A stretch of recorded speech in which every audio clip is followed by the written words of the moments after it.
ನಮಸ್ಕಾರ. ಸ್ಪೆಷಲ್ ಸ್ಟೋರಿಗೆ ಸ್ವಾಗತ. ನೀವು ನೋಡ್ತಾ ಇದ್ದೀರಾ ನ್ಯಾಷನಲ್ ಟಿವಿ. ನಾನು ಶಿವಪ್ರಸಾದ್ ಮಾಗಡಿ. ಕರ್ನಾಟಕದ ಸಾರ್ವಜನಿಕ ಸಾರಿಗೆ ವ್ಯವಸ್ಥೆ ಬಗ್ಗೆ ಇನ್ಫೋಸಿಸ್ನ ಮಾಜಿ ಸಿಎಫ್ಒ ಮೋಹನ್ ದಾಸ್ ಪೈ ಮಾಡಿದ್ದ ಪೋಸ್ಟ್ಗೆ ಸಾರಿಗೆ ಸಚಿವ ರಾಮಲಿಂಗಾರೆಡ್ಡಿ ನೀಡಿದ ಪ್ರತಿಕ್ರಿಯೆ ಇದೀಗ ಸೋಷಿಯಲ್ ಮೀಡಿಯಾದಲ್ಲಿ ಸಾಕಷ್ಟು ವೈರಲ್ ಆಗಿದೆ. ಮೋಹನ್ ದಾಸ್ ಪೈ ಮಾಡಿರುವ ಟೀಕೆ ಆದರೂ ಏನು ಅಂತ ಮುದ್ದಿಗೆ ನೋಡೋಣ. ಕಳೆದ 3 ವರ್ಷಗಳಿಂದ ಬಸ್ಗಳ ಕೊರತೆ ಇದೆ ಎಂದು ಆರೋಪಿಸಿ ಸಮರ್ಪಕ ಸಾರ್ವಜನಿಕ ಸಾರಿಗೆ ವ್ಯವಸ್ಥೆಯನ್ನ ಖಚಿತಪಡಿಸಲು ಸರ್ಕಾರ ವಿಫಲವಾಗಿದೆ ಅಂತ ಮೋಹನ್ ದಾಸ್ ಪೈ ತಮ್ಮ ಎಕ್ಸ್ ಖಾತೆಯಲ್ಲಿ ಪೋಸ್ಟ್ ಮಾಡಿದ್ರು. ಯಾರು ನಡೆಸಿದ್ರೂ ಪರವಾಗಿಲ್ಲ, ನಾಗರಿಕರಿಗೆ ವಿಶ್ವಾಸಾರ್ಹ ಸಾರ್ವಜನಿಕ ಸಾರಿಗೆ ಅಗತ್ಯ ಇದೆ ಅಂತ ಹೇಳಿ ಸೇವೆಗಳನ್ನು ಒದಗಿಸಲು ರಾಜ್ಯವು ಖಾಸಗಿ ಸಂಚಾಲಕರಿಗೆ ಅನುಮತಿಯನ್ನ ನೀಡಬೇಕು ಅಂತ ಹೇಳಿ ಬರೆದುಕೊಂಡಿದ್ರು. ಇನ್ನು ಇದೇ ಪೋಸ್ಟ್ಗೆ ಸಂಬಂಧಪಟ್ಟಂತೆ ಸಾರಿಗೆ ಸಚಿವರಾದಂಥ ರಾಮಲಿಂಗಾರೆಡ್ಡಿ ತೀಕ್ಷ್ಣವಾದಂಥ ಪ್ರತಿಕ್ರಿಯೆಯನ್ನ ನೀಡಿದ್ದಾರೆ. ಸಾರಿಗೆ ಸಚಿವ ರಾಮಲಿಂಗಾರೆಡ್ಡಿ ಹೇಳಿರುವಂತಹ ವಿಚಾರ ಏನು ಅಂತ ನೋಡೋದಾದ್ರೆ, ಬಿಎಂಟಿಸಿ ವ್ಯವಸ್ಥಾಪಕ ನಿರ್ದೇಶಕರೊಂದಿಗೆ ಮುಖಾಮುಖಿ ಚರ್ಚೆಗೆ ಬನ್ನಿ ಅಂತ ಮೋಹನ್ ದಾಸ್ ಪೈ ಅವರಿಗೆ ಆಹ್ವಾನವನ್ನು ನೀಡಿದ್ದಾರೆ.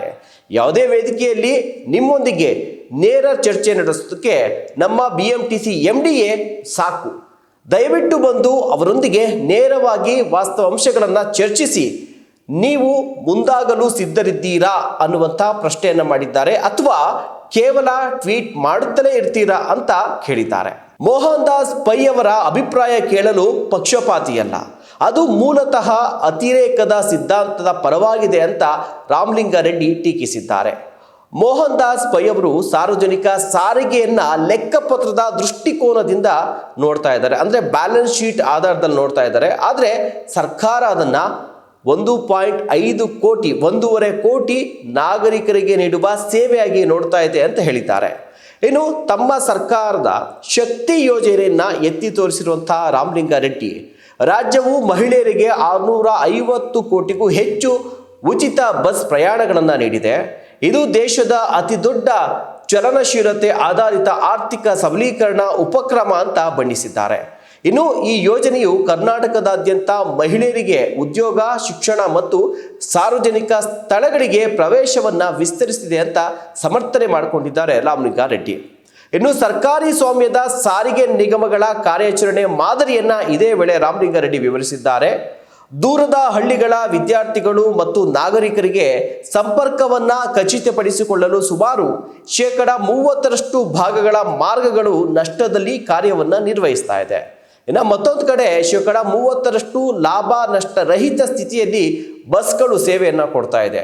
ಇನ್ನು ಉಳಿದ 40% ಭಾಗ ಹೆಚ್ಚಾಗಿ ದೂರದ ಮಾರ್ಗಗಳ ವ್ಯವಸ್ಥೆಯನ್ನ ಉಳಿಸಿಕೊಳ್ಳುವಂತಹ ನಿಟ್ಟಿನಲ್ಲಿ ಈ ಬಸ್ಗಳು ಮಾತ್ರ ಲಾಭವನ್ನ ಗಳಿಸ್ತಾ ಇದೆ. ರಾಜ್ಯದ 98% ಹಳ್ಳಿಗಳ ಬಸ್ ಸಂಪರ್ಕವನ್ನ ಹೊಂದಿವೆ ಅಂತ ವಿವರವನ್ನ ಕೊಟ್ಟಿದ್ದಾರೆ. ಇದರ ಜೊತೆಗೆ ಬಸ್ಗಳ ಅಂಕಿಅಂಶಗಳನ್ನ ಕೂಡ ಕೊನೆಯಲ್ಲಿ ನೀಡಿದ್ದಾರೆ. ಈವರೆಗೂ ಕರ್ನಾಟಕದಲ್ಲಿ ಸಾರಿಗೆ ವ್ಯವಸ್ಥೆಯಲ್ಲಿ ಒಟ್ಟು 26,054 ಬಸ್ಗಳು ಕಾರ್ಯವನ್ನು ನಿರ್ವಹಿಸ್ತಾ ಇದೆ. ಅದರಲ್ಲಿ ಬಿಎಂಟಿಸಿ ಬೆಂಗಳೂರಿನ ಪ್ರತಿನಿತ್ಯ ಸುಮಾರು 45 ಲಕ್ಷ ಪ್ರಯಾಣಿಕರಿಗೆ ಸೇವೆಯನ್ನು ನೀಡ್ತಾ ಇದೆ. ಇದರಲ್ಲಿ 1686 ಎಲೆಕ್ಟ್ರಿಕಲ್ ಬಸ್ಗಳು ಸೇರಿದಂತೆ 7108 ಬಸ್ಗಳು ನಗರದಲ್ಲಿ ಪ್ರತಿದಿನ 13 ಲಕ್ಷ ಕಿಲೋಮೀಟರ್ಗೂ ಹೆಚ್ಚು ಕ್ರಮಿಸ್ತಾ ಇದ್ದಾವೆ. ಪ್ರತಿದಿನ ಸುಮಾರು 66,000 ಟ್ರಿಪ್ಗಳನ್ನು ಮಾಡ್ತಾ ಇವೆ. ಇದು ದೇಶದ ಅತಿ ದೊಡ್ಡ ನಗರ ಬಸ್ ಕಾರ್ಯಾಚರಣೆಗಳಲ್ಲಿ ಒಂದಾಗಿದೆ.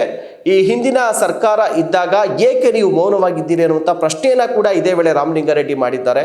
ಹಿಂದಿನ ಬಿಜೆಪಿ ಸರ್ಕಾರದ ಅವಧಿಯಲ್ಲಿ ಮೋಹನ್ ದಾಸ್ ಪೈ ಅವರ ಮೌನವನ್ನ ಪ್ರಶ್ನೆ ಕೂಡ ಮಾಡಿದ್ದಾರೆ. 2019ರಿಂದ 2023ರವರೆಗೆ ಬಸ್ಗಳ ಸೇರ್ಪಡೆಯನ್ನ ಬಿಜೆಪಿ ಸರ್ಕಾರ ಮಾಡಿಕೊಂಡಿಲ್ಲ. ಇದಕ್ಕೆ ವ್ಯತಿರಿಕ್ತವಾಗಿ ಕಳೆದ 2 ವರ್ಷಗಳಲ್ಲಿ 5,800ಕ್ಕೂ ಹೆಚ್ಚು ಹೊಸ ಬಸ್ಗಳನ್ನು ನಮ್ಮ ಸರ್ಕಾರ ಸೇರಿಸಿದೆ ಇಲಾಖೆಗೆ. ಇನ್ನು ಮಾರ್ಚ್ 2026ರ ವೇಳೆಗೆ ಇನ್ನೂ 2,000 ಬಸ್ಗಳನ್ನು ಸೇರಿಸುವ ನಿರೀಕ್ಷೆ ಕೂಡ ಇದೆ ಅಂತ ಹೇಳಿ ಇದೇ ವೇಳೆ ತೀಕ್ಷ್ಣವಾಗಿ ಅಂಕಿಅಂಶಗಳ ಸಮೇತ ಬಹಿರಂಗ ಚರ್ಚೆಗೂ ಕೂಡ ಮೋಹನ್ ದಾಸ್ ಪೈ ಉದ್ಯಮಿ ಏನು ಟ್ವೀಟ್ ಅನ್ನ ಮಾಡಿದ್ರು, ಅವರ ಟ್ವೀಟ್ಗೆ ಒಂದು ಖಡಕ್ ಆದಂತಹ ಒಂದು ಉತ್ತರ ಜೊತೆಗೆ ಸವಾಲನ್ನ ಹಾಕಿದ್ದಾರೆ. ಮೋಹನ್ ದಾಸ್ ಪೈ ಅವರು ಈ ಸವಾಲನ್ನ ಸ್ವೀಕಾರ ಮಾಡ್ತಾರಾ, ಚರ್ಚೆಗೆ ಬರ್ತಾರಾ, ಅಥವಾ ಟ್ವೀಟ್ ಮಾಡ್ಕೊಂಡೇ ಇರ್ತಾರಾ ನೋಡ್ಬೇಕಾಗಿದೆ. ನಮಸ್ಕಾರ.